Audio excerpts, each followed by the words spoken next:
Selamat pagi, siang, sore, dan malam, Pak Untung selaku dosen mata kuliah Matematika Farmasi, Prodi Farmasi.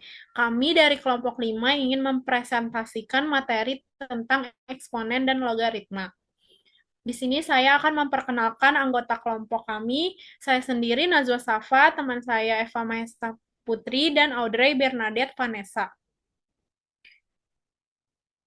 Daftar isinya mencangkup pengertian, sifat atau konsep, aplikasi dalam bidang farmasi, dan contoh soal.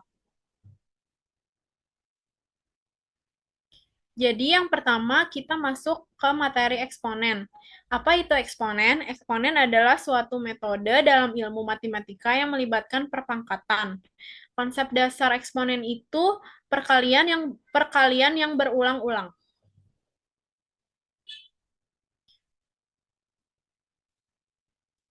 Selanjutnya ada sifat-sifat eksponen.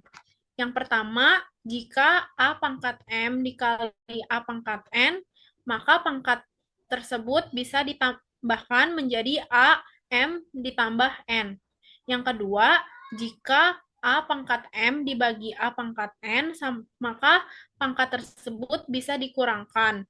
Eh, Sama dengan A M dikurang N jika M lebih besar dari N. Yang ketiga, dalam kurung A pangkat M dikali N eh, sama dengan A M dikurang N. Yang keempat ada dalam kurung A dikali B pangkat N sama dengan A pangkat N dikali B pangkat N dan seterusnya.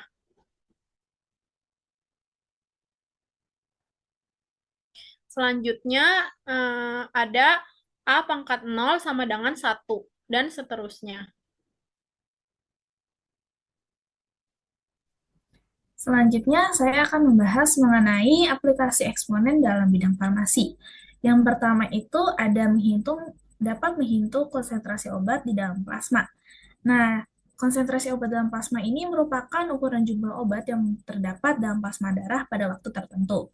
Yang kedua itu untuk menghitung peluruhan obat. Nah, peluruhan obat merujuk pada penurunan jumlah atau konsentrasi obat yang tersisa dalam tubuh seiring berjalannya waktu. Yang ketiga ada menganalisis stabilitas obat.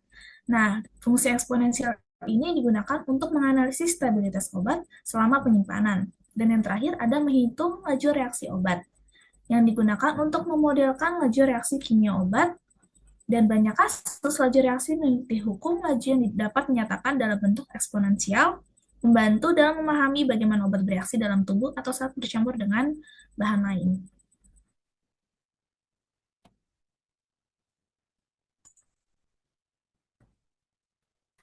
Berikut merupakan salah satu contoh soal aplikasi eksponen dalam bidang farmasi.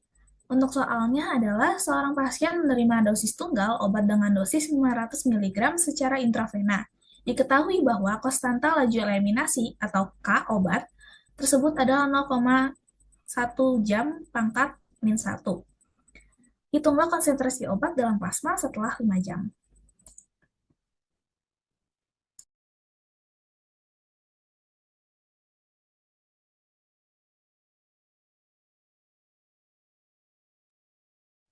Langsung.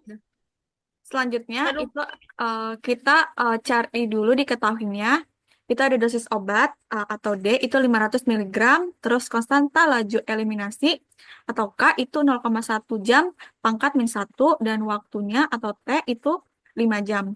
Yang ditanya ini itu adalah konsentrasi obat dalam plasma setelah 5 jam. Lanjut kita masuk ke rumus itu C dalam kurung T itu sama dengan CO kali E pangkat min KT. Yang dimana C pangkat T itu adalah konsentrasi obat dalam plasma pada waktu C0 itu konsentrasi awal obat dalam plasma yang dapat dihitung dari dosis dan volume distribusi. K itu konstanta laju eliminasi dan T waktu. Lanjut.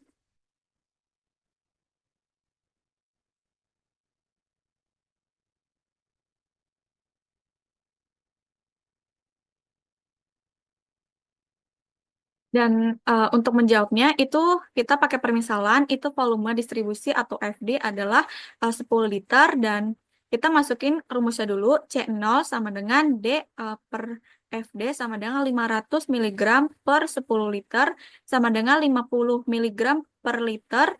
Kita substitusiin ke dalam substitusiin nilainya ke dalam rumus. Itu C dalam kurung T 50 eh, pangkat min 0,1 kali 5. Terus kita hitung nilai eksponensialnya. Min 0, pangkat min 0,5 itu hasilnya sekitar 0,6065. Maka C dalam kurung T itu 50 kali 0,6065 atau setara dengan 30,33 miligram liter. Jadi yang kita dapat konsentrasi obat dalam plasma setelah 5 jam itu adalah sekitar 30,33 miligram per liter.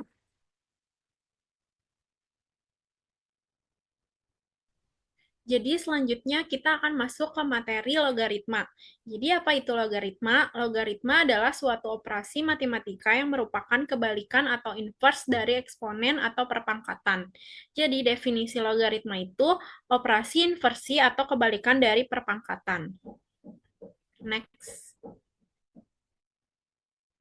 Selanjutnya itu ada konsep logaritma.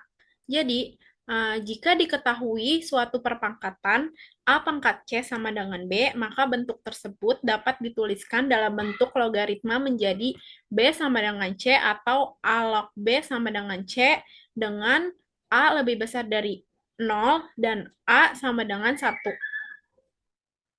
Next. Selanjutnya ada sifat-sifat logaritma. Sifat yang pertama ini ada A log A, itu nilainya 1, A log 1 sama dengan 0, A log A pangkat N sama dengan N, dan seterusnya. Lanjut. Jadi aplikasi logaritma ini itu bisa digunain dalam bidang farmasi. Nah, digunainnya itu untuk menentukan derajat keasaman atau pH sebuah larutan dalam larutan buffer. Berikutnya merupakan contoh soal aplikasi logaritma dalam bidang farmasi. Untuk soalnya, hitunglah pH larutan penyangga yang dibuat dengan mencampurkan 50 ml larutan asam asetat atau CH3COOH 0,1 molar dengan 50 ml larutan natrium asetat atau CH3CONA 0,1 molar. Diketahui bahwa Ka asam asetat adalah 1,8 dikali 10 pangkat min 5. Untuk pembahasannya, pertama kita cari diketahuinya dulu. Volume larutan asam asetat itu 50 ml dan konsentrasinya 0,1 molar. Sedangkan volume larutan natrium asetat itu 50 ml dan konsentrasinya juga 0,1 molar. Sedangkan Ka untuk CH3COOH atau asam asetat 1,8 kali 10 pangkat min 5. Yang ditanya itu berapa pH larutan penyangga setelah pencampuran. Nah, pertama kita harus mencari jumlah mol dari kedua larutan tersebut. Untuk asam asetat, kita cari jumlah molnya dengan mengalikan konsentrasi dengan volume, yaitu 0,1 molar kita kali dengan 0,05 liter, didapat 0,005 mol. Begitu juga dengan natrium asetat, kita dapat 0,005 mol untuk jumlah molnya. Ya, selanjutnya kita akan menghitung pKa-nya. Dengan rumus min log Ka dan Ka kita sudah diketahui yaitu 1,8 dikali 10 pangkat min 5, maka min log dalam kurung 1,8 dikali 10 pangkat min 5 didapatkan hasilnya sekitar 4,74. Nah, selanjutnya kita menggunakan rumus Henderson atau Hasselbalch yang didapat untuk kita dapatkan pH. Nah, rumusnya itu adalah pKa ditambah log konsentrasi basa konjugat per konsentrasi asam. Maka pH sama dengan 4,74 ditambah log 0,005 per 0,005. Maka didapat 4,74 ditambah log 1, sedangkan log 1 hasilnya 0, sehingga pH larutan penyangga setelah pencampuran adalah 4,74.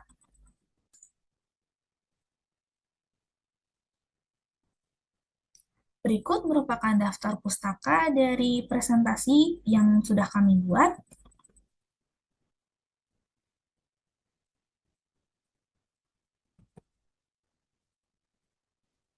Sekian presentasi dari kami, kurang lebihnya mohon maaf. Terima kasih.